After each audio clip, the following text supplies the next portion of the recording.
Iran বুঝে ফেলতেছে যে রাশিয়ার সহযোগিতার দরকার আছে, কারণ রাশিয়া হচ্ছে এখনকার আমেরিকাদের বিরুদ্ধে একটা সুপার পাওয়ার। এখন আমাদের 50টা পারমাণবিক অস্ত্র থাকার কথা ছিল, অ্যাটলিস্ট না থাকুক 5টা তো থাকার কথা ছিল। ওরা যদি আমাকে তাক করে রাখে আমিও তাক করে রাখতাম, বেটা তুই মারলে আমি মেরে দেবো যা। নবী সাল্লাল্লাহু আলাইহি ওয়াসাল্লাম বলেই গিয়েছিলেন যে শেষ জামানায় কাফের মুশরিকরা তোমাদেরকে এমন ভাবে আঁকড়ে ধরবে, ঘিরে ধরবে, যেন দস্তরখানায় সবাই খাবার খেতে বসেছে। সাহাবীরা ওই যুগে বলছিলেন, ইয়া রাসূলুল্লাহ সাল্লাল্লাহু আলাইহি ওয়াসাল্লাম, আমরা কি ওই সময় সংখ্যায় কম হব? অবাক হয়েছিলেন তারা, কারণ ওই সময় তো ইসলামের বিজয়ের যুগ। আমাদের এইরকম অবস্থা হবে যেখানে আমরা 313 মিলে 1000 বদরে ঠেকাই দেই, 700 মিলে উহুদে 3000 ঠেকাই দেই, মোতার যুদ্ধে আমরা কত 3000 নিয়ে 2 লাখকে ঠেকাই দেই। ওই মুসলমানদের এই অবস্থা হবে? সাহাবীরা বলছিলেন অবাক হয়ে। তখন নবীজি বলছেন, হ্যাঁ তোমাদের অবস্থা এরকম হবে, তোমরা সংখ্যায় হবা সমুদ্রের ফেনার মতো, কিন্তু 2টা জিনিস তোমাদেরকে পেয়ে বসবে, এই 2টার কারণে এই পরিণতি তোমাদের হবে। এটা আবরাহার যুগ না যে হস্তি বাহিনীকে ধ্বংস করার জন্যে তৈরন আবাবিল আসবে, এটা সেই যুগ নয়। এখন আবাবিল আপনাকেই হতে হবে, আমাকেই হতে হবে। কথা কি বুঝতে পারছেন? এটা নিজেদের তাকদীর, নিজেদের ভাগ্য, নিজেদের মানে ভবিষ্যৎ আল্লাহর উপর তাওয়াক্কুল করে তার হুকুম মেনে আমাদেরকে করতে হবে ইনশাআল্লাহ। পৃথিবীর সমস্ত জুলুম উঠে যাবে ইনশাআল্লাহ, কোনো মাজলুমের অধিকার আর খর্বিত হবে না, প্রত্যেক মাজলুম তার অধিকার ফিরে পাবে ইনশাআল্লাহ। একটা বাচ্চার রক্তের প্রতিশোধ আমরা নিব ইনশাআল্লাহ, একটা বোনের ইজ্জতের বদলা আমরা নিব ইনশাআল্লাহ, একটা ভাই যাদেরকে অন্যায়ভাবে হত্যা করা হয়েছে এদের রক্তের বদলা আমরা নিবই নেব ইনশাআল্লাহ। আমরা বেঁচে না থাকলে আমার সন্তান নিবে ইনশাআল্লাহ, ও বেঁচে না থাকলে তার সন্তান নিবে ইনশাআল্লাহ। আমরা কিছু ভুলি নাই, ভুলে যাবও না ইনশাআল্লাহ। এই দুনিয়া ততদিন পর্যন্ত ফানা হবে না যতদিন এই দৃশ্য বিশ্ববাসী না দেখছে ইনশাআল্লাহ। তোমাদের যা করার আছে করো, যা ইচ্ছা করতে থাকো।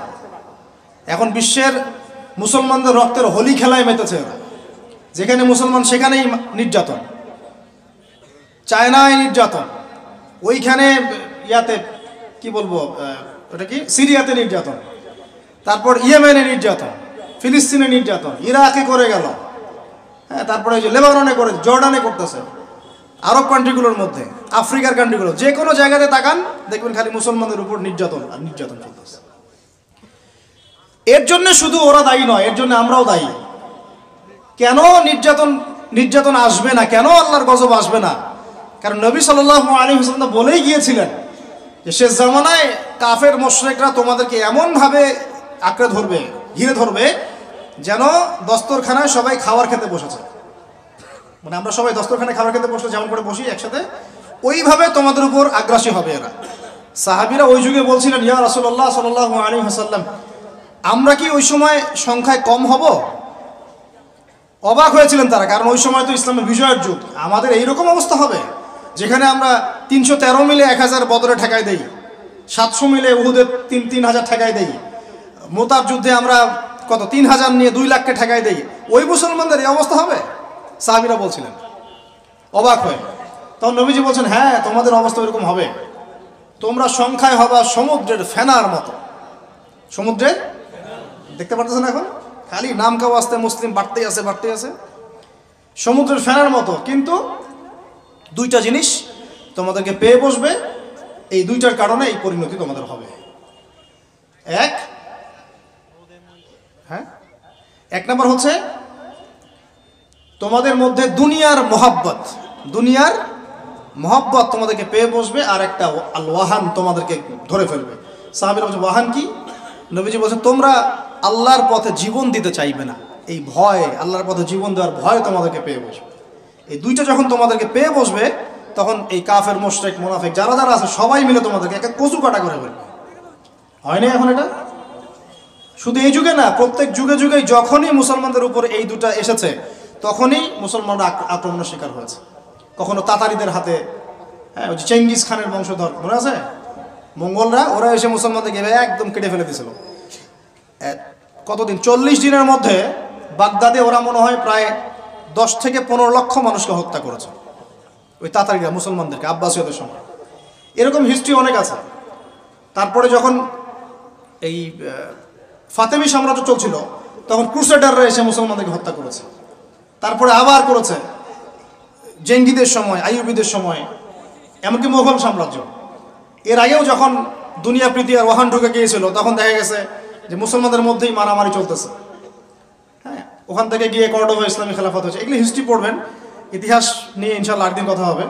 আমার নিয়ত আছে আপনাদেরকে হিস্ট্রি শোনানোর, একদম আদম আলাইহিস সালাম থেকে শুরু করে এই পর্যন্ত যা যা হয়েছে ইসলামের ইতিহাসে একটা একটা করে ধারাবাহিক পর্ব আকারে আসবে ইনশাআল্লাহ।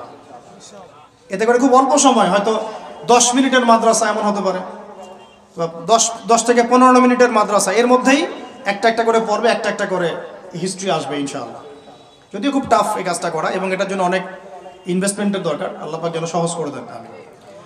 তো মূল কথাটা ভাই বলছি যে যখন আমরা এভাবে দুনিয়া প্রেমে ঢুকে গিয়েছি এবং আল্লাহর পথ থেকে সরে আসছি, মার খেতে হয়েছে। এখন আমাকে বলেন তো দেখি, আমরা কি আমাদের অবস্থার উন্নতি চাই না? চাই না? এতক্ষণ যা বুঝালাম এতে কি বুঝতে পারলেন যে দিন এখন শুধু একটা নিভু নিভু বাতির মতো জ্বলছে? গুটি কয়েক মানুষের মধ্যে হক সীমাবদ্ধ হয়ে যাচ্ছে। প্রবলেমগুলো কি আপনারা ফাইন্ড আউট করতে পারেন? প্রবলেমগুলো দেখেন। সারা বিশ্বে ইসলামিক কোনো খেলাফত আছে? ইসলামের কোনো ঐক্য আছে? একজন আমিরুল মুমিনিন আছে? একটা জামা আছে? একটা ইমারা আছে? আমাদের কি অর্থনৈতিক শক্তি আছে? ভিত্তিটা নাই। পুরো বিশ্বের রাজনৈতিক ক্ষমতাকে আমরা নিয়ন্ত্রণ করি না। পুরো বিশ্বের মিডিয়াগুলো কি আমাদের? এমনকি যেগুলোতে রেকর্ড করছেন, যে ফোন আপনার হাতে, সেটাও তাদের। এটাও কাদের? তাদের। পুরো বিশ্বের যে ফিলোসফিক্যাল থটসগুলো আছে, দর্শন, এই দর্শনগুলো আমাদের চলছে না ওদের চলছে? সব পশ্চিমা দর্শন চলছে না? এই যে নাস্তিকতা, কাদের দর্শন? আমাদের। এই যে সেকুলার কনসেপ্ট, কাদের দর্শন? আমাদের দর্শন। এই যে সো কল্ড ডেমোক্রেসি, কাদের দর্শন? আমাদের। এই যে ন্যাশনালিজমে আমরা ভুগছি, সবাই জাতি জাতি চিন্তা করি, মানে ওই ইয়েমেনে একটা মুসলমান মরলে আমার লাগে না। কেন লাগে না? ও তো ইয়েমেনি, আমি তো বাংলাদেশি। এই যে গোত্রীয় বিভাজনটা আমরা করেছি ন্যাশনালিজমের মাধ্যমে, এতে করে ইউনিটিটা নষ্ট হয়ে গেছে। গোত্রে গোত্রে মানুষ থাকতে পারে, কিন্তু সবার মধ্যে একটা হৃদ্যতার বন্ড থাকতে হবে। এইটা ইসলাম দিয়েছিল। আনসার, মুহাজির, দুইটা আলাদা শব্দ না? দুইটা আলাদা বৈশিষ্ট্য, কিন্তু তারা কি আলাদা ছিলেন? একদম নিজের মায়ের পেটের ভাইয়ের চেয়ে বেশি, তাই না? এটা ইসলাম। আর আমরা যদি বলি আনসার এক গ্রুপ, মুহাজির আর এক গ্রুপ, আনসারকে মারলে আমার কি, আমি তো মুহাজির, মুহাজিরকে মারলে আমার কি, আমি তো আনসার, এই কনসেপ্টটা হচ্ছে একটা ন্যাশনালিজম কনসেপ্ট। এই চলছে। ও দিয়ে দিল ফরাসি বিপ্লবের পর থেকে, 1789 সালের পর থেকে এগুলো আসছে ওয়ার্ল্ডে। 1789 থেকে শুরু করে 1914 পর্যন্ত, এই সময়টাতে তারা বিশ্বটা দখল করেছে। কত সময়? 1789 থেকে 1914, এই যে সময়টুকু, এর মধ্যেই পশ্চিমারা বিশ্বটাকে দখল করেছে। আবার নতুন করে কোন কোন জায়গা দখল করেছে? প্রথমে পলিটিক্স, প্রথম জায়গাটা কি? পলিটিক্স। তারপরে সামরিক শক্তি, ওদের মানে এক্সট্রাঅর্ডিনারি সামরিক শক্তি তারা বিশ্বকে দেখিয়েছে। আপনি যত কথা বলেন, একদম পারমাণবিক বোম রেখে দিব তাক করে, আর বেটা তুই কথা বলতে পারবি না, এরকম একটা অবস্থা। বিশ্বাস করেন ব্যাপারটা এরকম। পুরো জাতি নিয়ে আপনি একটা ঐক্যবদ্ধ শক্তি করতে চান, একটা মিসাইল, পারমাণবিক মিসাইল এরকম রেখে দিবে, এই বাড়াবাড়ি করো না বেশি, একদম দিব লঞ্চ করে, বাস আপনি চুপ, একদম চুপ। কারণ ওইটা প্রতিহত করার তো আমার কাছে ওই নাই, ক্ষেপণাস্ত্র প্রতিরক্ষা সিস্টেম তো নাই। এখন আমি যদি বলি, আমার কথা কি মন খারাপ করবেন? আমি যদি বলি যে বিগত 50 বছরে আমাদের দেশ স্বাধীন হয়েছে কবে বলেন? 71, এখন কত? 23, কত বছর বলেন? আমরা কি একটাও ক্ষেপণাস্ত্র তৈরি করতে পারলাম না? এই বিশ্বে এই ধরনের প্রযুক্তি ছাড়া কেউ টিকে থাকতে পারে? এটা কি ঢাল তলোয়ারের যুগ যে ওরা এগুলো বানাবে আর আমরা ঢাল তলোয়ার নিয়ে বসে থাকবো? কি করলাম আমরা বলেন? আপনারা তো রাগ করেন কথা বললে, রাগ না করে একটু ভালো করে মন দিয়ে শোনেন না, মন দিয়ে চিন্তা করেন না। কি করলাম আমরা এতদিনে? আমাদের 50টা ক্ষেপণাস্ত্র থাকার কথা ছিল, আমাদের 50টা পারমাণবিক অস্ত্র থাকার কথা ছিল। কিসের ভিত্তিতে আমরা লড়াই করব? কিসের ভিত্তিতে আমরা লড়াই করব? মিয়ানমার যদি আমাদেরকে কালকে চাপ দেওয়া শুরু করে, আমরা কিসের ভিত্তিতে লড়াই করব? কি নিয়ে লড়াই করব? এমনকি পুরো মুসলিম বিশ্বের বড় বড় পরাশক্তিগুলোর সাথে আমাদের সম্পর্ক কতটুকু ভালো। ইরান বুঝে ফেলতেছে যে রাশিয়ার সহযোগিতার দরকার আছে, কারণ রাশিয়া হচ্ছে এখনকার আমেরিকাদের বিরুদ্ধে একটা সুপার পাওয়ার, তাই না? অনেক কান্ট্রি এখন ওদের সাথে যুদ্ধ করতে গেলে রাশিয়ার সাথে বন্ডিং করে। এটা ওয়ার্ল্ড অ্যাফেয়ার্স। আমরা বিগত 50 বছরে কি করতে পারি না, ব্যর্থতার ইতিহাস রচনা করা যাবে। কি বলতেছেন আপনি? আমি কি বলতে চান? এটা রচনা করা যাবে একটা ইতিহাস। পদে পদে দুর্নীতি করেছে, পদে পদে টাকা আত্মসাৎ হয়েছে, পদে পদে হক নষ্ট করা হয়েছে। এগুলো সব আমাদের সম্পদ ছিল, জনগণের ছিল। আমি কোনো পলিটিক্যাল পার্টি করি না, কখনো করিও নাই, আমার করারও কোনো শখ নাই। কিন্তু একজন জনগণ হিসেবে, সাধারণ জনগণ হিসেবে এই কথাগুলো বলছি। প্রত্যেক পদে পদে দুর্নীতি, টাকা আত্মসাৎ, সিস্টেম লস। কেন? একটা ছেলে যোগ্যতা আছে, চাকরি পাবে না কেন? ওই ছেলের যোগ্যতা আছে, কেন চাকরি পাবে না? আপনি আল্লাহর কাছে কি জবাব দিবেন? আপনারা বলেন, আপনারা আল্লাহর কাছে কি জবাব দিবেন? ওর যোগ্যতা আছে, কেন সে পেল না? কেন একটা গভর্নমেন্ট প্রতিষ্ঠানের মধ্যে পদে পদে আমাকে ফাইল ট্রান্সফার করতে হবে, সবাইকে টাকা খাওয়াতে হবে কেন?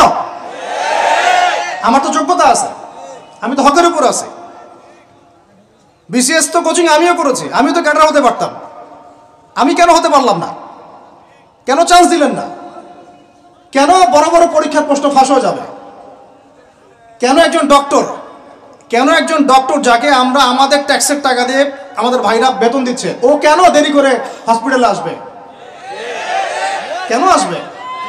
কে ব্যবস্থা নিবে এগুলোর এগেইনস্টে? আমরা ব্যবস্থা নিতে পারবো? আপনাকেই তো নিতে হবে। ওমর ইবনুল খাত্তাবের মতো শাসক কে হবে? আপনাকে হতে হবে, আমরা তো হব না। আর আমাদের সেই যোগ্যতাও নাই, ইচ্ছাও নাই। আমরা দায়িত্ব নিতে চাই না, দায়িত্ব ছেড়ে দিতে চাই। ইসলাম কি বলে? দায়িত্ব নিতে বলে না ইসলাম। ইসলাম বলে যে যোগ্যকে দায়িত্ব দিয়ে দাও। কোন সাহাবী দায়িত্ব নিজেকে চেয়ে নেন নাই কখনো, বলেছেন আমাকে দেওয়ার দরকার নেই, তাকে দিয়ে দাও। আবু বকর সিদ্দিকের পর উমর ইবনুল খাত্তাব পর্যন্ত বলছিলেন আমাকে দিয়েন না, প্রয়োজন আলীকে দেন, উসমানকে দেন। উমরের মতো মানুষ এই কথা বলছিলেন। আর আমরা এখন কি করি ভাই? আমার চরিত্র সবচেয়ে ভালো, আমারে দেন, আমারে। খালি কিয়ামতটা হয়ে যাক, আল্লাহ পাক দাঁড় করাবেন সবগুলোকে সিরিয়ালে, দেখা যাবে কে কি জবাব দিতে পারে, দায়িত্ব কতটুকু বুঝাই দিতে পারে, এটা দেখা যাবে। কেন এটা হবে? আমার কথা রাগ করেন না প্লিজ। এখন আমাদের 50টা পারমাণবিক অস্ত্র থাকার কথা ছিল, অ্যাটলিস্ট না থাকুক 5টা তো থাকার কথা ছিল। ওরা যদি আমাকে তাক করে রাখে, আমিও তাক করে রাখতাম। বেটা তুই মারলে আমি মেরে দেবো, যা। উত্তর কোরিয়ার মতো একটা কান্ট্রি, আমার সাবজেক্টে এইগুলা, আমরা ইউনিভার্সিটিতে এগুলোই পড়েছি। ও একটা কান্ট্রি, কতটুকু কান্ট্রি জানেন? উত্তর কোরিয়া দক্ষিণ কোরিয়া একসময় মারামারি করতো, এই মারামারি লাগিয়ে দিয়েছিল পশ্চিমরা। পরে উত্তর কোরিয়ার প্রেসিডেন্ট ওই বলয় থেকে বের হয়ে যায়, বলয় থেকে বের হয়ে চায়নার সাথে বন্ডিং শুরু করে, রাশিয়ার সাথে বন্ডিং শুরু করে ওদের সাপোর্টে সে আস্তে আস্তে আস্তে নিউক্লিয়ার ডিভাইসগুলো তৈরি করা শুরু করেছে। করার পরে এখন এই মাত্র বেশি না, 20 থেকে 25 বছরে ওরা এমন একটা জায়গায় চলে গেছে, খাইতে পারুক না পারুক পারমাণবিক বোমা একদম তাক করে রেখে দিয়েছে। পশ্চিমারা ওখানে নাক গলাতে পারে না, ও নাক গলাতে পারে আমার কাছে এসে, আমাকে বলে স্যাংশন দিবে, আমাকে বলে তোমাকে ভিসা নীতি বাতিল করে দিব। আমাকে বলতে পারে, ওকে বলতে পারবে না তো, কারণ ওর কাছে ওইরকম অস্ত্র আছে, দিবে একটা মায়েরা, যা বেটা। ওর পার্ল হারবার আছে সামনে জাপানের ওখানে। কারণ এটা এমন একটা বিষয় যে একটা যদি সে মারে আর এও তো একটা মারতে পারবে। একটা বোমা পড়লে পুরো জাতি একদম মুহূর্তের মধ্যে ছাই হয়ে যাবে। এজন্য এটা যুদ্ধ এত সহজে কেউ যেতে যাবে না। এটা হচ্ছে একটা মনস্তাত্ত্বিক শক্তি যে আমার কাছে আছে, তুই মারলে কিন্তু আমি মারতে পারি। এই মনস্তাত্ত্বিক শক্তিটাই দরকার ছিল, এখন নাই। আর ভাই এগুলো আমাদেরও তো অনেক দোষ, সব কিছু তো আমরা মানুষের উপর চাপাই দিয়ে বসে থাকি। আমরা যখন অ্যানালাইসিস করতে বসি সবাই মনে হয় যে বিজ্ঞ পণ্ডিত, কিন্তু আপনি তো দায়িত্ব নিয়ে সামনে আসছেন না, আপনি তো পড়াশোনা করে উপরে আসছেন না, আপনি তো জ্ঞান অর্জন করে মানুষকে বোঝানোর চেষ্টা করছেন না। আমরা তো আমাদের দায়িত্ব পালন করছি না, করছি কি? আল্লাহ পাক আমাদের সবাইকে বিচক্ষণ হওয়ার তৌফিক দান করেন। কয়টা সায়েন্টিস্ট তৈরি হয়েছে আমাদের? বলেন, কয়টা সায়েন্টিস্ট তৈরি হয়েছে আমাদের জাতির মধ্যে? নাস্তিক তো ভুরি ভুরি তৈরি হচ্ছে। কয়টা সায়েন্টিস্ট তৈরি হয়েছে আমাদের ইউনিভার্সিটিগুলোর মধ্যে? কয়জন অর্থনীতিবিদ তৈরি হয়েছে ইউনিভার্সিটিগুলোর মধ্যে? আমিও তো পড়েছি ইউনিভার্সিটি। ছেলে মেয়ে একসাথে বসে গান গল্প করে, চীনা বাদাম খায়। কোনো কোনো সময় স্যার আর ছাত্রীর প্রেম হয়ে যায়। আমি বলছি না কিছুই হয় না, পড়াশোনা তো হয়, সিস্টেম তো অনেক সুন্দর, টাকা পয়সাও সরকারি অনেক খাচ্ছেন আপনারা। কিন্তু এখন কথা হচ্ছে গভর্নমেন্টের যে এত টাকা পয়সা খাচ্ছেন, রেজাল্টটা কি দিচ্ছেন? কি জাতীয় উপহার দিচ্ছেন আপনারা? কোন প্রজন্ম উপহার দিচ্ছেন? এগুলো কি গভর্নমেন্ট টাকা আপনারা কি মনে করেন? এই ট্যাক্সের টাকাকে কি মনে করেন? এগুলো মানুষের আমানত, রক্ত ঘাম করা পয়সা। আপনাকে বেতন দেওয়া হচ্ছে, আপনাকে ফ্ল্যাট দেওয়া হচ্ছে, আপনাকে গাড়ি দেওয়া হচ্ছে, ওগুলোর দিকে তো চোখ দেন না। আমরা একটু এক্স করোলা গাড়িতে চললেই একদম নজরদারির মতো চলে আসি। গাড়ি কোত্থেকে আসলো? আমার গাড়ির দাম তো 6 লাখ টাকা না 7 লাখ টাকা, আপনার গাড়ির দাম তো 50 লাখ টাকা। আর এইগুলো আমাদেরকে মানুষ ভালোবেসে হাতিয়ে দিয়েছে। আপনাকে ভালোবেসে না দিলে আমি কি করতে পারি? আমার কিছু করার আছে? তো মূল জায়গাগুলো তো আমরা দেখি না। সব সমস্যা ইসলামকে নিয়ে চুলকানি নাকি? খালি ইসলামকে নিয়ে চুলকানি হয়? মূল জায়গায় আসেন। আমি বলেছি, চ্যালেঞ্জ করেছি, একটা মাঠের মধ্যে আপনি সমস্ত সেকুলার মহলের টিচারদেরকে একত্রিত করেন, আপনি উদ্যোগ নিয়ে করেন দেখি, করে সবার কোরআন তেলাওয়াত টেস্ট করেন। আমি চ্যালেঞ্জ করতেছি 10% কোরআন তেলাওয়াত ঠিক থাকবে না। তাদের হাতে আপনি একটা জাতি করতেছেন, তাহলে শিক্ষা তো এই অবস্থা হবেই। বাংলা তো আপনাকে শিখাবে, আর কি শিখাবে?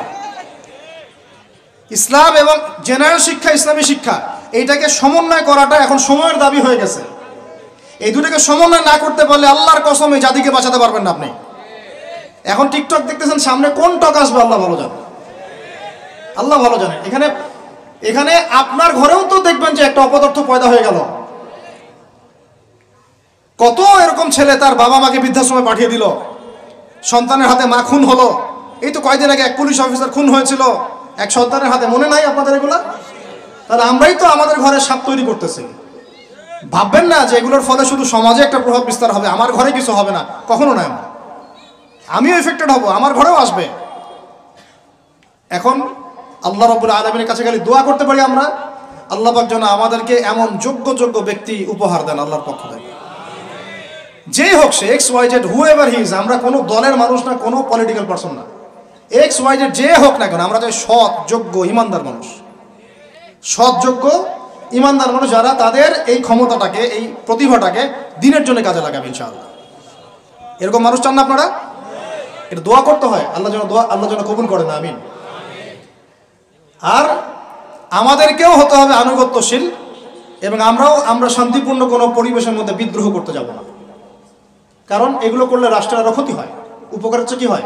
ক্ষতি বেশি হয়। আমরা দোয়া করব, চেষ্টা চালাবো, আল্লাহ রাব্বুল আলামিনের কাছে মুজাহাদা চালিয়ে যাব, এবং আমরা গঠনমূলক সমালোচনার মধ্য দিয়ে আমরা তাদের কাজের পজিটিভ নেগেটিভ বিষয়গুলো উপস্থাপন করতে পারি। এরপর যদি তারা দাওয়াত কবুল না করে, তাদের কবর তাদের, আপনার আমার কবর আমাদের। লাকুম দীনুকুম ওয়ালিয়া দীন। ব্যাস, এটা আমাদের দায়িত্ব। এখন আমার কথাটা আমি গুছিয়ে নিব, কনক্লুশনের দিকে একটু আমার দিকে মনোযোগ দেন। আর শেষে গিয়ে আমি আপনাদেরকে 5টা প্রশ্ন করবো। কয়টা ভাই? সেরা 5 জন, যে 5 জন অ্যান্সার দিতে পারবেন তাদের জন্য আমি হাদিয়া নিয়ে আসছি। 5টা বই আমি আমার পক্ষ থেকে উপহার দেবো ইনশাআল্লাহ। ঠিক আছে? এই যে লেকচারটা দিয়েছি এর উপরেই 5টা প্রশ্ন হবে ইনশাআল্লাহ। দেখবো কে কতটুকু লেকচার শুনেছেন। কনক্লুশনটা এখন শোনেন। পুরো বিশ্বের প্রেক্ষাপটটা এখন আমাদের অনুকূলে না। আমার সাথে বলেন তো, কি বললাম? পুরো বিশ্বের প্রেক্ষাপটটা আমাদের অনুকূলে না। বিশ্বের বড় বড় সেক্টরগুলো মনে রাখবেন, বড় বড় সেক্টরগুলো হচ্ছে 1 রাজনীতি, 2 ভূ রাজনীতি, 3 অর্থনীতি, 4 সংস্কৃতি, 5 শিক্ষা এবং 6 প্রযুক্তি। কটা বললাম? 6টা। এই প্রতিটা বিষয় এখন আমরা নিয়ন্ত্রণ করি না, এটাই বাস্তব, এটাই সত্য। কারা নিয়ন্ত্রণ করে? ইসলামের দুশমনরা করে, ইসলামের দুশমনরা করে। তো এরা হচ্ছে এই বিষয়গুলো নিয়ন্ত্রণ করে, প্রতিটা বিষয়, প্রত্যেকটা বিষয়, ব্যাংকিং সিস্টেম থেকে শুরু করে পলিটিক্যাল অ্যাফেয়ার্স, এভরিথিং। আমাদের হাতে কিছু নাই, কিন্তু আমরা বললাম যে ফিউচারে ঈসা আলাইহিস সালাম আসবেন এবং এটা কায়েম করবেন। এই তো কনক্লুশন। তাহলে মাঝখানে যে সময়টা বাকি আছে, এই সময়টাতে কাদের হাতে বা কোন বৈশিষ্ট্য ধারণ করতে পারলে আমাদের হাতে ওই বিজয়টা হবে? এই তো প্রশ্ন, না? এই না বিষয়টা? লাস্ট 100 বছর থেকে ওরা এই মিশনে হাঁটতে হাঁটতে হাঁটতে মোটামুটি এখন 70-80% জায়গায় কিন্তু দখল করে ফেলেছে, ফেলে নাই? ওইটা আরেকটা ইস্যু। এখন মূল কথায় আসেন। তাহলে আমরা ফিউচারটাও জানি, বর্তমানটাও বুঝতে পারছি। মাঝখানে একটা প্রজন্ম দরকার। আমরা যদি আল্লাহর কবুলিয়ত পাই, হয়তো আমরা যদি এই সময়টা পেয়ে যাই, যদি আমরা না পাই আমাদের ফিউচার জেনারেশন, যদি তারা না পায় তাদের ফিউচার জেনারেশন, এভাবে হয়তো চলতে থাকবে। কখন সেই প্রজন্ম আসবে আর কোন বৈশিষ্ট্য তাদের থাকবে, এর আগে আমি জাস্ট আপনাদেরকে দুইটা আয়াত শোনাচ্ছি। এক, আল্লাহ পাক বলছেন ইন তানসুরুল্লাহ ইয়ানসুরকুম, সূরা মুহাম্মাদে আছে, তোমরা যদি আল্লাহকে সাহায্য করো আল্লাহ তোমাদেরকে সাহায্য করবে। আমার সাথে বলেন, তোমরা যদি আল্লাহকে সাহায্য করো আল্লাহ তোমাদেরকে সাহায্য করবে। মানে আল্লাহর কি সাহায্যের দরকার আছে? তোমরা আল্লাহকে সাহায্য করো বলতে তোমরা যদি আল্লাহর দ্বীনকে সাহায্য করো, তোমরা যদি আল্লাহর দ্বীনকে সাহায্য করো আল্লাহ তোমাদেরকে সাহায্য করবেন। ওয়া ইউসাব্বিত আকদামাকুম, তোমাদের পা আল্লাহ পাক শক্ত করে দিবেন ইনশাআল্লাহ। একটা। দুই নাম্বার, ইন্নাল্লাহা লা ইউগাইয়িরু মা বিকওমিন হাত্তা ইউগাইয়িরু মা বিআনফুসিহিম, আল্লাহ পাক কোনো কওমের কোনো জাতির অবস্থা ততক্ষণ পর্যন্ত পরিবর্তন করেন না, সংশোধন করেন না, যতক্ষণ তারা নিজেরাই নিজেদের অবস্থা পরিবর্তনের চেষ্টা না করে। আয়াত তো পরিষ্কার। এখন তৈরন আবাবিল আসবে না, এসে ইসরায়েলে হামলা করবে না, পাথর নিক্ষেপ করবে না, এটা সেই যুগ না। এটা আবরাহার যুগ না যে হস্তি বাহিনীকে ধ্বংস করার জন্য তৈরন আবাবিল আসবে, এটা সেই যুগ নয়। এখন আবাবিল আপনাকেই হতে হবে, আমাকেই হতে হবে। কথা কি বুঝতে পারছেন? এটা নিজেদের তাকদীর, নিজেদের ভাগ্য, নিজেদের মানে ভবিষ্যৎ আল্লাহর উপর তাওয়াক্কুল করে তার হুকুম মেনে আমাদেরকে করতে হবে ইনশাআল্লাহ। তাহলে কোন কোন বৈশিষ্ট্য লাগবে একটু খালি বলে শেষ করে দিই। এক, এমন প্রজন্ম চাই যেই প্রজন্ম 5 ওয়াক্ত নামাজ পড়ে। রাজি আছে কিনা ইনশাআল্লাহ? জোরে বলেন ইনশাআল্লাহ। আল্লাহ সাক্ষী থাকুন, আমিন। এমন প্রজন্ম চাই যেই প্রজন্মের প্রত্যেকটা মুসলিম পরিবারের 100% নামাজি মাশাআল্লাহ। এটা না হওয়া পর্যন্ত বড় বড় বয়ান করেও কোনো লাভ নাই। এক, ঠিক আছে ভাই? রাজি আছি তো ইনশাআল্লাহ? আজকের পর থেকে নামাজ ছাড়বো? আল্লাহ পাক আমাদেরকে নামাজ শক্ত করে ধরার তৌফিক দান করুন। আর নামাজটা ভালো করে শিখে নেবেন, ধীর স্থিরভাবে পড়বেন, তাড়াহুড়া করবেন না, ঠিক আছে? 3G 4G না, শান্তভাবে পড়বেন। দুই, আমরা এমন প্রজন্ম চাই যেই প্রজন্মের 100% মুসলমান কোরআন তেলাওয়াত করতে পারে। রাজি আছি কিনা ইনশাআল্লাহ? আগামী বছর ওয়াজ করতে আসার আগেই আপনাদের সবার কোরআন তেলাওয়াত সহি চাই ইনশাআল্লাহ। রাজি আছেন ইনশাআল্লাহ? আল্লাহকে কথা দেন, রাজি আছেন? অবশ্যই অবশ্যই কোরআন তেলাওয়াত শিখতেই হবে। যেমনি পারেন, যেভাবে পারেন, যত টাকা লাগুক, যার কাছে যেতে হয় হোক, যত দূরে সফর করতে হয় হোক, আপনার দায়িত্ব এটা, আমার দায়িত্ব না, হুজুরের দায়িত্ব না, এটা আপনার দায়িত্ব। আপনি কিভাবে শিখবেন আপনার ফিকির। 3 নাম্বার, আমরা এমন প্রজন্ম চাই যেই প্রজন্ম ভিতরে বাহিরে সুন্নতের অনুসারী। রাজি আছি ইনশাআল্লাহ? সবার চেহারা দাঁড়িয়ে থাকবে ইনশাআল্লাহ, সবার সুন্নতি লেবাস থাকবে ইনশাআল্লাহ, সুন্নতের আমল থাকবে ইনশাআল্লাহ। সুন্নতের জিন্দেগি বই পাওয়া যায়, কিনবেন, প্রত্যেকটা কাজের সুন্নত দেখে নেবেন, ঠিক আছে ভাই? প্রত্যেকটা কাজের সুন্নত আমল করার চেষ্টা করবো, আল্লাহ পাক তৌফিক দান করুন, আমিন। শেষ করে দিচ্ছি, মনোযোগ ধরে রাখেন, আর 5 মিনিট। 4 নাম্বার, এমন প্রজন্ম চাই যেই প্রজন্ম কোশ্চিনকালেও হারাম খাবে না। রাজি আছি ইনশাআল্লাহ? হারাম খাবো? সুদ খাবো? ঘুষ খাবো? দুর্নীতি করব? মানুষের সম্পদ আত্মসাৎ করব? অন্যায়ভাবে আমরা মানুষকে ঠকাবো? আল্লাহ পাক আমাদেরকে বোঝার তৌফিক দান করুন, আমিন। 5, এমন পরিবার চাই যেই পরিবার হবে পুরোপুরি ইসলামিক পরিবার। রাজি আছেন ইনশাআল্লাহ? আল্লাহ কবুল করুন, আমিন। এই জায়গাতে গিয়ে আপনাদেরকে একটা নসিহত করি যুবকদেরকে, বেশিরভাগই তো অবিবাহিত নাকি? কি দুঃখ, কি কষ্ট। একটা কাজ করবেন, আগে একটা ছোটখাটো হালাল রিজিকের ব্যবস্থা করবেন, তারপরে বিয়ে শাদী। হালাল রিজিকের ব্যবস্থা না কইরা বিয়ে শাদী করতে যায় না, নিজের মান সম্মান গায়রত বলে কিছু থাকবে না, ঠিক আছে ভাই?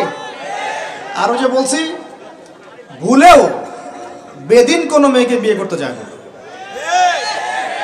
দিনদার মেয়ে খুঁজবেন, আর দিনদার মেয়ে তো বাইরে সার্টিফিকেট লেবাস দেখে বোঝা যাবে না আসলে। এটা আপনাকে খোঁজখবর নিতে হবে, দেখতে হবে তার পরিবার কেমন, ব্যাকগ্রাউন্ড কেমন, মা কেমন, ইত্যাদি ইত্যাদি, তার কোয়ালিফিকেশন কেমন, এবং পাত্রী দেখেও নেবেন। পাশাপাশি আল্লাহর কাছে দোয়া করতে হবে বেশি করে। কি করতে হবে? স্ত্রী খাদিজার মতো হতে পারে, আবার নূহ আলাইহিস সালামের স্ত্রীর মতো হতে পারে। বুঝেন পার্থক্য? বোঝেন? খাদিজা রাদিয়াল্লাহু আনহা মানে কি? এমন একজন মহিয়সী নারী যে একজন মহাপুরুষের পিছনে সাপোর্ট দিচ্ছেন। সুবহানাল্লাহ, কি সাপোর্টটা দিয়েছেন, দেন নাই? নবী সাল্লাল্লাহু আলাইহি ওয়াসাল্লামকে পুরো নবুয়তের জীবনে এটাও হতে পারে তাকদিরে। আবার নূহ আলাইহিস সালামের স্ত্রী, মনে আছে?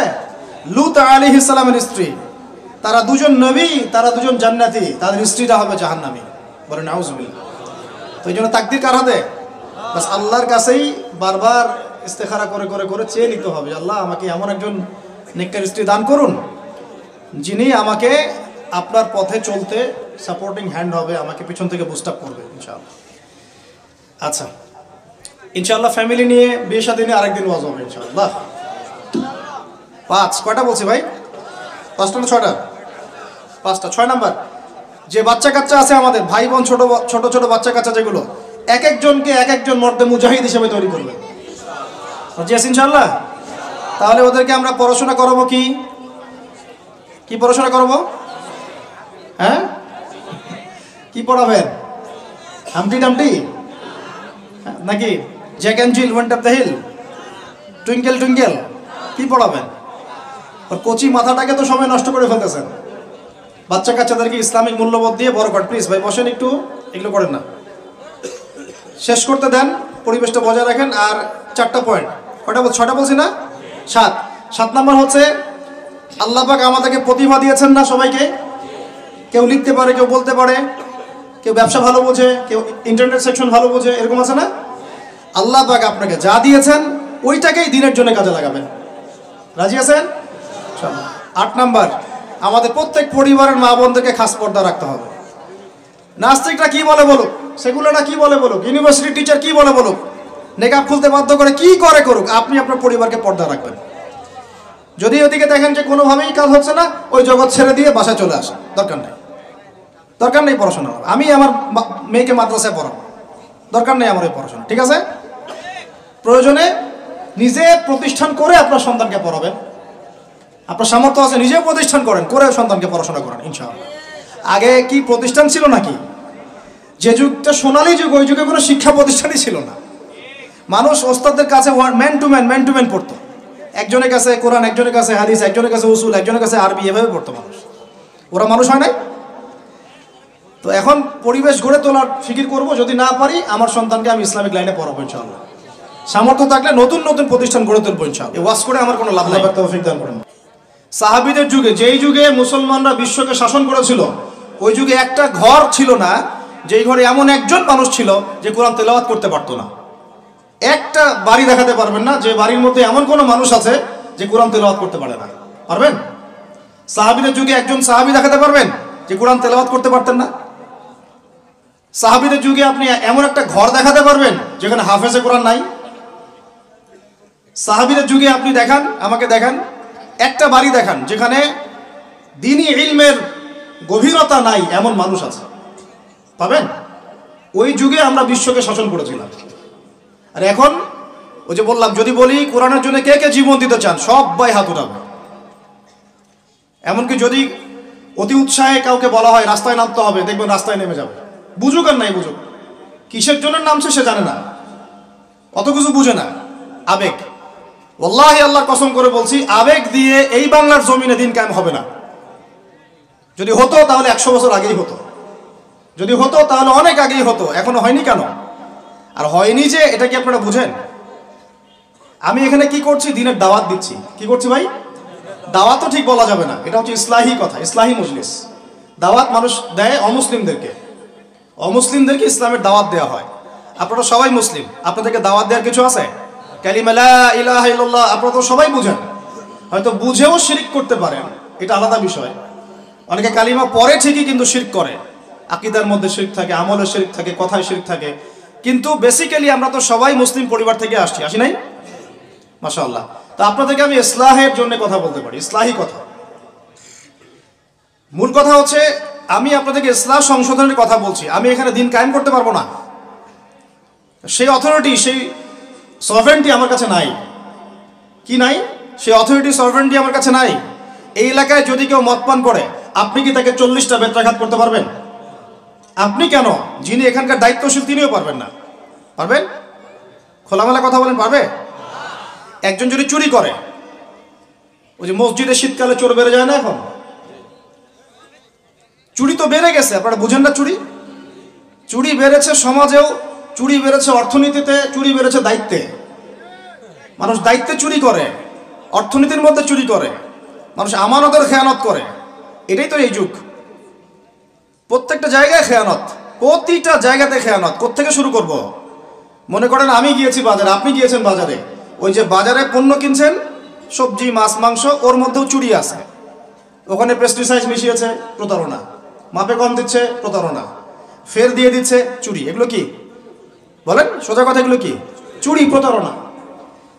তো এবার এ যে প্রতারণা করে যে টাকাগুলো আমার কাছ থেকে নিল, ওই টাকা আবার অন্যায়ভাবে আর এক দল চাঁদাবাজ এসে নিয়ে গেল।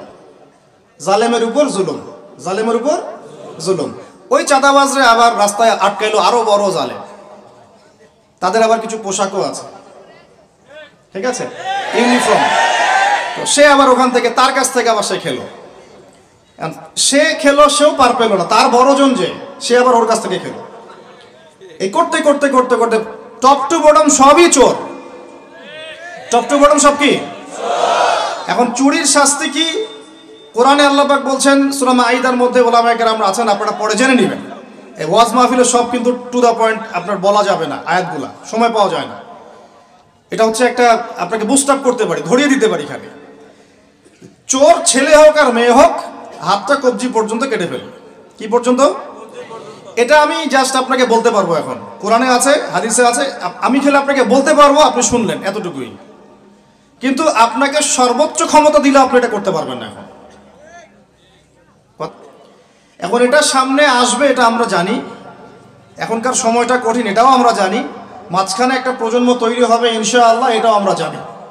যেই প্রজন্ম আমাদের মতো টিকটক প্যারালাইজ প্রজন্ম হবে না, যেই প্রজন্ম ইনশাআল্লাহ তাআলা কোরআন সুন্নাহকে হাতে নিয়ে ওদেরকে চ্যালেঞ্জ করবে। এটা নবীজি বলেও গিয়েছেন, লা তাযালু তাইফাতুম মিন উম্মতি যাহিরিনা আলাল হক লা ইয়াদুররুহুম মান খাযিলাহুম। আমার উম্মতের একটা দল সর্বদাই হকের উপর থাকবে। অন্য হাদিসে আসছে তারা যুদ্ধ করতে থাকবে, বিরোধিতাকারীরা ওদের কোনো ক্ষতি করতে পারবে না। সাহাবীরা জিজ্ঞাসা করলেন, তারা কোথায় এই কাজটা করবে ইয়া রাসূলুল্লাহ সাল্লাল্লাহু আলাইহি ওয়াসাল্লাম? নবীজি বললেন, বাইতুল মুকাদ্দাস ওয়া মা হাওলাহা। এই যে জেরুজালেম, বাইতুল মুকাদ্দাস এবং তার চারপাশে তারা এই কাজ করতে থাকবে। আল্লাহর সাথে জড়িত পাপ তো সহজেই মাফ করা যায়, কিন্তু আপনি যখন মানুষের সাথে জড়িত পাপে যাবেন তখন মাফ নেবেন কিভাবে? মনে করেন এক ভাই আরেক ভাইকে বললো যে তুই চোর, নাউজুবিল্লাহ। এখন সে বেচারা চুরি করে নাই, কিন্তু আপনি বলে ফেলছেন, কথাটা মুখ দিয়ে বের হয়ে গেছে, ওর মনে আঘাতও লাগছে। এখন বেচারা আপনাকে মাফ করে নাই মনে মনে।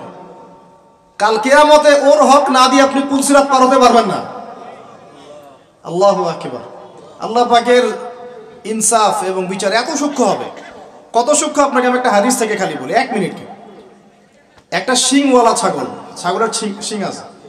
দুনিয়াতে একটা ছাগলকে গুদা দিয়েছে, ওই ছাগলের বেচারার শিং ছিল না। মানে একটা শিংওয়ালা ছাগল একটা শিংহীন ছাগলকে গুদা দিয়ে অন্যায়ভাবে।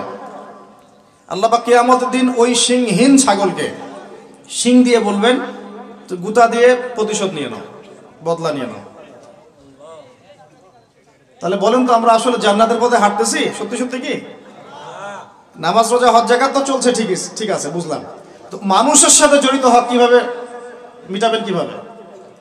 এই যে একটা পণ্যের ভেজাল দিলেন, ওই যে কি বলে ওটাকে, কি মিশাই জানি, ফরমালিন। হ্যাঁ, ফরমালিন। এই যে মিশাই ব্যবসা করলেন, এই যে কতগুলো মানুষ ক্ষতিগ্রস্ত হলো।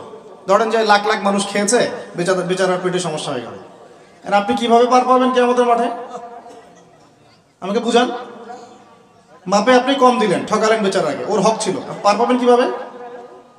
বেচারা ও কিছু করে নাই, অযথাই তাকে অপবাদ দিলেন এবং সারা দেশের সামনে ওকে ধুয়ে রেখে দিলেন অন্যায়ভাবে।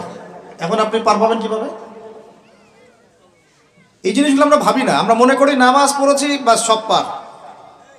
মানুষের সাথে জড়িত হক এত সহজে মাফ, বলেন আমার সাথে, মানুষের সাথে জড়িত হক এত সহজে মাফ হবে না। কি করণীয় তাহলে? ওই যে যার সম্পদ নিয়েছেন তার সম্পদ ফেরত দেওয়া, যার মানহানি করেছেন তার মান সম্মান ফেরত দেওয়া। এখন যে মেয়েটার মান সম্মান হানি করে ফেললেন, এই যে মেয়েটার ইজ্জত নিয়ে নিলেন, এখন কি হবে? কেমন করে ফেরত দিবেন? কিভাবে ফেরত দিবেন? যাকে ধর্ষণ করলেন, যাকে মিথ্যা অপবাদ দিলেন, যার সাথে জেনা করে ফেললেন, ভাবা উচিত না এগুলো? মনে রাখবেন, বড় বড় পরহেজগার, দুনিয়াতে যাদেরকে খুব বড় বড় পরহেজগার মনে হচ্ছে, এমন অনেক মানুষ আল্লাহ না করুক কালকে আমাদের মাঠে জাহান্নামে যাবে। এই জন্য আমরা বলি যে ভাই, আমাদেরকে নিয়ে আমরা তো কিছুই না, আমরা তো ডাস্টবিনের আবর্জনাও না। যে যুগ চলে গেছে ইসলামদের, ওই যুগের তুলনায় কোরআনে যা পড়ি আর হাদিসে যা দেখি আর সিরাতে যা বুঝি, এর তুলনায় আমরা ডাস্টবিনের আবর্জনাও না।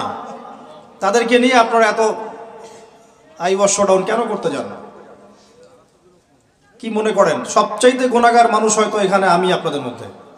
কোনো দরকার নাই শোডাউন করার। মূল কথাটা আবার ওদিকে চলে যাচ্ছে। মূল কথাটা হচ্ছে, এখানে একটা পয়েন্ট মনে রাখবেন, মানুষের সাথে জড়িত হক এই দুনিয়াতে আদায় করতে হবে। ঠিক আছে ভাই? এটা লজ্জার কিছু নাই। অন্যায়ভাবে গালি দিলে বলবেন যে ভাই আমার ভুল হয়ে গেছিল, আপনাকে গালি দিয়ে ফেলছিলাম, আমাকে মাফ করে দেন। টাকা নিয়েছেন কারো, ফেরত দেন নাই, দিয়ে দেন সামর্থ্য থাকলে। ওকে না পেলে কি করবেন? তার পরিবারকে দিবেন। তার পরিবারকেও পান নাই, বেচারা নাই পৃথিবীতে, তাহলে তার পক্ষ থেকে সদকা করে দিবেন। ঠিক আছে? এখন তাহলে যাদের সাথে অন্যায় করে ফেলেছেন বিয়ে শাদী করে ফেলতে হবে নাকি?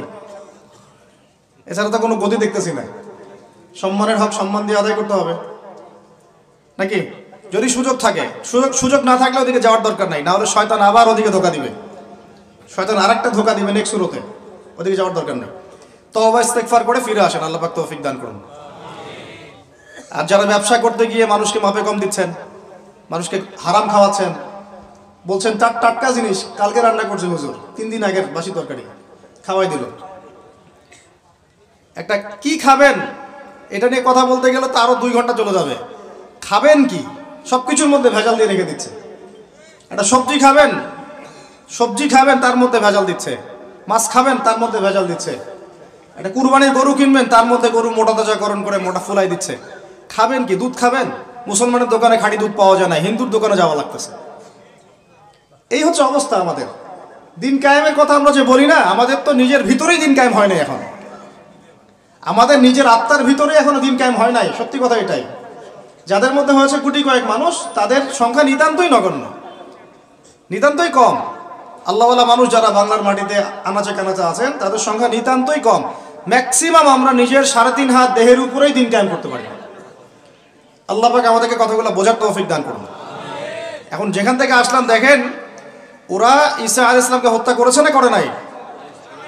করে নাই। আল্লাহ পাক উঠিয়ে নিয়েছেন। কেন? আল্লাহ পাক তাকে আবারও ফেরত পাঠাবেন শেষ জামানায়। তিনি বাইতুল মুকাদ্দাস থেকে এই বিশ্বটাকে আবার শাসন করবেন ইনশাআল্লাহ। এটা একটু বোঝেন, আপনাদেরকে একটু বুঝাই। এক সময় ছেলে মেয়েরা একসাথে রিকশায় চড়লে লজ্জাবোধ করত, এখন কেউ লজ্জাবোধ করবে না। এটা হয়েছে নিউট্রাল। তারপর একটা যুগ আসলো, প্রেমপত্র লেনদেন হতো। আমরা জানি না, আমাদের দাদা বাবারা জানে, ওই জেনারেশন জানে। ওই জেনারেশনের সাহস ছিল না যে কোনো মেয়ের সাথে কফি শপে বসবে, রিক্সায় ঘুরবে বা এটা করবে। এখন তারপর একটা জেনারেশন আসলো, এটা নিউট্রাল হয়ে গেল। তারপরে আরেকটা আসলো, এরা আর ওইসবে নাই, সরাসরি কাজ করতে চায়, সরাসরি অন্যায় করতে চায়, সরাসরি জেনা। এখন সেই যুগ চললো। তারপরে আবার পরকীয়াটা আসলো, সিরিয়াল দেখায় দেখায় পরকীয়া, বাসায় স্বামী বাইরে আরেকটা ছেলে, বাসায় স্ত্রী বাইরে একটা মেয়ে, এই যুগ চললো।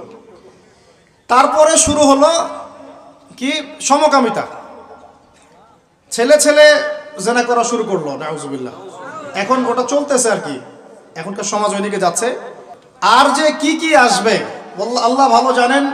এবং আমার মনে হয়, আল্লাহ মাফ করুক আমাদেরকে, আমার মনে হয় আমরা জোর করে আল্লাহর গজব টেনে নিয়ে আসতেছি। সুদের মধ্য দিয়ে, জেনার মধ্য দিয়ে, ব্যভিচারের মধ্য দিয়ে, অন্যের হক নষ্ট করার মধ্য দিয়ে, ঠিক আছে, সমকামিতা প্রমোট করার মধ্য দিয়ে, আল্লাহ রাব্বুল আলামিনের জমিন থেকে আল্লাহর আইনগুলো সব উঠাই দিয়ে আমরা আল্লাহ পাকের গজব জোর করে টেনে আনতেছি। যদি আসে, আল্লাহ না করুক, ভালো মন্দ কেউ পার পাবো না আমার ধারণা। কারণ সেই ভালোদের উপরে গজব আরো বেশি আসবে যারা হক চিনেও মানুষকে চেনায় নাই, যাদের কাছে কোরআন সুন্নাহর জ্ঞান ছিল হক যারা চিনতো কিন্তু মানুষকে সতর্ক করে নাই, ওদের উপরে আরো বেশি করে গজব আসবে। আল্লাহ পাক হেফাজত করুন। আমিন। মূল কথাটাই চলে আসে আবার ফিরে। আমি আপনাদেরকে ইসলাহের কথা বলছি, এখানে কায়েম নাই। কি নাই? যেটা বলছিলাম হাত কেটে ফেলা, আপনি সেটা করতে পারবেন না। যদি কেউ ব্যভিচার করে, বিবাহিত মানুষ, শাস্তি কি? অনেকে জানেই নাই। রজম করতে হয়। কি করতে হয়? মাটিতে অর্ধেক কোমর পর্যন্ত পুঁতে ফেলে পাথর নিক্ষেপ করে হত্যা করবে, এবং একদল মানুষ তা দেখবে। একদল মানুষ যে দেখবে, শাস্তি অবলোকন করা, এটা ইসলাম কোরআনে নতুন করে নাজিল করে নাই। প্রাচীন গ্রিক দর্শনগুলো পড়ে দেখবেন, ওই অ্যারিস্টটলদের যুগ যেটা ছিল, ওই যুগেও শাস্তি সামাজিকভাবে দেওয়া হতো, সবাইকে দেখিয়ে দেওয়া হতো। এতে একটা ভালো ইম্প্যাক্ট পড়ে। কেমন ইম্প্যাক্ট পড়ে? যদি চোরের হাতটা কাটে না সবাই দেখে 10 জন, ওই 10 জন জীবনে কাজ করতে যাবে না। আল্লাহ পাক সেই বিধানটা রেখে দিয়েছেন। আর প্রাচীন গ্রিকের যে দর্শন, এটা বিকৃত, কিন্তু ওই সভ্যতার মধ্যেও তো আল্লাহ নবী এসেছিলেন, আসেন নাই? এমন কোন সভ্যতা নাই যার মধ্যে আল্লাহ পাক নবী পাঠান নাই। তাহলে এই হিন্দু ভাইরা নিঃসন্দেহে তাদের কাছেও কোনো না কোনো নবী আসছিল, তাদের শিক্ষা থেকে তারা হয়তো বের হয়ে গেছে। ইহুদিরা, ওদের কাছে নবী আসে নাই? আসছে, ওরা শিক্ষা থেকে বের হয়ে গেছে। খ্রিস্টানরা, তাদের কাছে নবী আসে নাই? এসেছে। চাইনিজ সভ্যতায়, ওখানেও হয়তো কোনো নবী এসেছে। আল্লাহ পাক বলেছেন ওয়ালিকুল্লি কওমিন হাদ, প্রত্যেকটা কওমের মধ্যে আমি নবী পাঠিয়েছি। প্রত্যেক কওমে, তার মানে এই সভ্যতা যতদিন থেকে ঘুরছে পৃথিবী, আদম আলাইহিস সালামের পর থেকে, প্রত্যেকটা স্থানে, কালে, পাত্রে আল্লাহ রাব্বুল আলামিন নবী পাঠিয়েছে। তাদের মধ্যে কেউ ছিলেন নবী, কেউ ছিলেন রাসূল। এই তো, তার মানে সবার কিন্তু একটা মৌলিক শিক্ষায় মিল থাকবে। এই জন্য মানুষের ফিতরতগত একটা মৌলিক শিক্ষা ভিতর থেকে চলে আসে যে আল্লাহ ছাড়া কোনো ইলাহ নাই। এটা কিন্তু সবাই বিশ্বাস করে একজন উপরওয়ালা আছে। দেখবেন সবাই বিশ্বাস করে, সব ধর্মের লোকই বলে যে উপরওয়ালা একজন আছে। আপনি তার ক্ষতি করলে বলবে যে উপরওয়ালা দেখবে, আল্লাহ না বললেও বলবে কি উপরওয়ালা দেখবে। তো মূল কথাটা হচ্ছে যে এই যে শাস্তি দেওয়ার বিধান, এটা আল্লাহ পাক নতুন করে এখানে নাজিল করেন নাই। প্রকাশ্যে শাস্তির বিধানটা আগেও ছিল এই বিশ্বের মধ্যে, প্রাচীন গ্রিক রোমান সভ্যতার মধ্যে এটা ছিল। এই বিধান যদি সবাই দেখে তাহলে কি পাপ বাড়বে? হত্যাকাণ্ড বাড়বে না কমবে? এখন আমাকে বলেন তো, বর্তমান প্রচলিত যে বিষয়গুলো চলছে পুরো বিশ্বে, আমি বাংলাদেশ নিয়ে কথা বলি না খুব একটা, কারণ আমাদের চিন্তা বিশ্ব নিয়ে। কি নিয়ে? আল্লাহ পাকের, আমার এটা কি ভৈরব না? আল্লাহ পাকের ভৈরবের কোনো পরোয়া নাই তো। আল্লাহ পাকের ঢাকার কোনো পরোয়া নাই, আল্লাহ পাকের বাংলাদেশের কোনো পরোয়া নাই, আল্লাহ পাকের পাকিস্তানের কোনো পরোয়া নাই। আল্লাহ রাব্বুল আলামিনের কোনো দেশের মানুষের উপর আল্লাহ পাকের কোনো পরোয়া নাই। আল্লাহ সুবহানাহু ওয়া তাআলা চাইলে ইসলাম ইয়েমেনে কায়েম করতে পারেন, সিরিয়াতে করতে পারেন, অস্ট্রেলিয়ায় করতে পারেন, ওই আমেরিকায় করতে পারেন, রাশিয়াতেও করতে পারেন। কার হাতে ক্ষমতা? আল্লাহ পাকের কোনো পরোয়া নাই আমাদের। আমরা যদি আমাদের কাজ ঠিকঠাক মতো করি আমরা সফল হব, যদি না করি আমাদের লস। আল্লাহ রাব্বুল আলামিনের লস বলতে কিছু নাই, আছে? আল্লাহ পাকের কিচ্ছু যায় আসে না, আমরা জাস্ট একটা সুযোগ পেয়েছি মাত্র। আপনি সেজদা করেন বা না করেন। একজন আলেম আমাকে বলেছিলেন, ওনার কাছে দার্স নিচ্ছিলাম, উনি বলছিলেন যে এই যে রাস্তার মধ্যে আমরা যখন হাঁটি, একটা পোকা পড়ে আছে, ধরেন একটা ফল পড়ে আছে, ফলের মধ্যে পোকা ধরে গেছে। বাজার করতে গিয়েছেন, একটা ফল দেখছেন, ওর মধ্যে পোকা পড়ে গেছে। এমনকি আমরা ওয়াশরুমে যাই, ওয়াশরুম যদি মাইক্রোস্কোপ দিয়ে দেখেন ব্যাকটেরিয়া আছে না নাই? আছে না? ওরা পর্যন্ত আল্লাহর তাসবিহ পাঠ করে, সুবহানাল্লাহ। তো আল্লাহ পাক তো আমার নামাজের মুখাপেক্ষী না, আল্লাহ পাক তো আপনার নামাজের মুখাপেক্ষী না। আপনি পড়ছেন না, আপনি হতভাগা। এই আসমান জমিনে সবাই আল্লাহর তাসবিহ পাঠ করছে। আমার আল্লাহ এত বড়, আমাদের আল্লাহ এত বড়, এত মহান, পুরো মহাবিশ্বের সমস্ত সৃষ্টি আল্লাহর তাসবিহ পাঠ করছে। আমরা না করলে কি যায় আসে? আমরা তাসবিহ তাহলিল না করলে, কোরআন তেলাওয়াত না করলে, সালাত না পড়লে, তাহাজ্জুদ গোজার না হলে, হালাল না খাইলে আল্লাহ পাকের কিছু যায় আসে না? যায় আসে? এটাই যদি ফিল করেন তাহলে ইনশাআল্লাহ আপনি মাথাটা নত করে আল্লাহর কাছে ফিরে আসবেন। অনুভূতিটা জাগ্রত করার চেষ্টা করছে। আরেকটা অনুভূতি নেবেন বাসায় গিয়ে। এবার এগুলো আমরা ভাবি, এভাবে ভাবার চেষ্টা করি। এই যে আমরা এখানে বসে আছি, ধরেন 5000 মানুষ, কথার কথা, মনে করেন আমরা কেউই দুনিয়াতে নাই। এই দুনিয়ার ঘূর্ণন থেমে যাবে কি না? থেমে যাবে? এই দুনিয়া ঘুরবে না ঘুরবে না? রাত দিন আসবে না আসবে না? আমাদের পরিবার থাকবে না থাকবে না? মাঝখান থেকে আমরা আমাদের সময়টা এবং সুযোগটা নষ্ট করলাম। অতএব এত চিন্তা বাদ দেন, চাকরির কি হবে, ব্যবসার কি হবে, আমার মা বোনের কি হবে, আমার পরিবারের কি হবে, আমার এইটার কি সেটার কি, সব চিন্তা বাদ দেন। আপনি এখন আগে চিন্তা করেন যে আমরা দুনিয়াতে কিভাবে আল্লাহর দিন পালন করব, কিভাবে পরকালে নাজাত পাবো। আগে নিজের চিন্তা করেন। আমরা তো মানুষের চিন্তা করে করে লাইফ নষ্ট করে ফেলে দিলাম। এখন আপনারা শিক্ষা নিচ্ছেন না দিনের। কেন শিক্ষা নিচ্ছেন না? কারণ আপনারা চিন্তা করেন যে একটা সার্টিফিকেট দরকার, চাকরি পাইতে হবে। এই ফ্লোতে যেতে যেতে আপনার 20 বছর 25 বছর চলে যাবে, পরে আফসোস করবেন। ওই সার্টিফিকেট আপনি কার জন্য চান? নিজের জন্য, একটা ভালো মেয়েকে বিয়ে করতে চান, হালাল খাইতে চান, এই তো আপনার সন্তানদের ভবিষ্যৎ চান। এটাই তো আমাদের গোল নাকি? আল্লাহ পাক এগুলো করতে নিষেধ করেন নাই, কিন্তু দিনের শিক্ষা এবং আমল বাদ দিয়ে নয়। আমরা এখন এই দুনিয়ার পিছনে ছুটতে ছুটতে আল্লাহকে ভুলে যাই, রাসূলকে ভুলে যাই, নামাজকে ভুলে যাই, কোরআনকে ভুলে যাই। এটাই সবচেয়ে সমস্যা আমাদের, এইটাই সবচেয়ে বড় সমস্যা। যে যুব সমাজ সালাত আদায় করছে না, এরা আল্লাহর জন্য জিহাদ করবে? কশ্চিন কালেও না। যে যুব সমাজ কোরআন তেলাওয়াতই করতে জানে না, আবেগে খালি বলতে পারে যে হ্যাঁ কোরআনের জন্য জান দিতে প্রস্তুত, কিন্তু পারবে না এটা করতে। যে যুব সমাজ হারাম সম্পর্ক থেকে বের হতে পারছেন না, কিভাবে চিন্তা করলেন যে আপনি বাইতুল মুকাদ্দাস জয় করবেন? যে যুব সমাজ সুদ ছাড়তে পারতেছে না, পাবজি ফ্রি ফায়ার ছাড়তে পারতেছে না, সমকামিতার দিকে ধাবিত হচ্ছে, ট্রান্সজেন্ডার দিকে ধাবিত হচ্ছে, ফ্রি মিক্সিং অ্যাভেলেবেল, এই যুব সমাজ বাইতুল মুকাদ্দাস জয় করবে না। কোন যুব সমাজ করবে আমি পরে আসতেছি ওইদিকে। আগে বোঝেন এই সিচুয়েশনে এইভাবে হবে না ভাই। আর একটা চিন্তা আমরা বাদ দিব, কোন রকম পাস করার চিন্তাটা বাদ দিব। আমাদের সবার একটা চিন্তা হয়ে থাকে, কি চিন্তা? কোন রকম পার পাইলেই পার। চিন্তা করি যে কোন রকম যদি বাঁচতে পারি তাইলেই হবে। সাহাবায়ে কেরাম এইভাবে চিন্তা করতেন না, তাবেঈন ইসলাম এইভাবে চিন্তা করতেন না, তাবেঈন, চার ইমাম, আমাদের খোলাফায়ে রাশিদিন, আইম্মাতুল মুজতাহিদ, তারা এইভাবে চিন্তা করতেন না। তারা চিন্তা করতেন আমি মানে নর্মাল মুসলিম হব না, আমি এক্সট্রা অর্ডিনারি মুসলিম হব। একটা নর্মাল মুসলিম। আল্লাহ পাক আমাদেরকে কিন্তু এক্সট্রা অর্ডিনারি হতে বলছেন, সূরা মুলকের মধ্যেও আছে কিন্তু, তাবারাকাল্লাযী বিয়াদিহিল মুলক ওয়া হুয়া আলা কুল্লি শাইইন কাদির আল্লাযী খালাকাল মাউতা ওয়াল হায়াতা লিয়াবলুয়াকুম আইয়ুকুম আহসানু আমালা। এই যে কথাটা বলতে যাচ্ছিলাম, আল্লাহ পাক জীবন মৃত্যু সৃষ্টি করেছেন, আল্লাহ পাক দেখতে চান, লিয়াবলুয়াকুম তোমাদেরকে পরীক্ষা করতে চান, আইয়ুকুম তোমাদের মধ্যে কে, আহসানু আমালা আমলে আহসান কে, সবচেয়ে ভালো কে।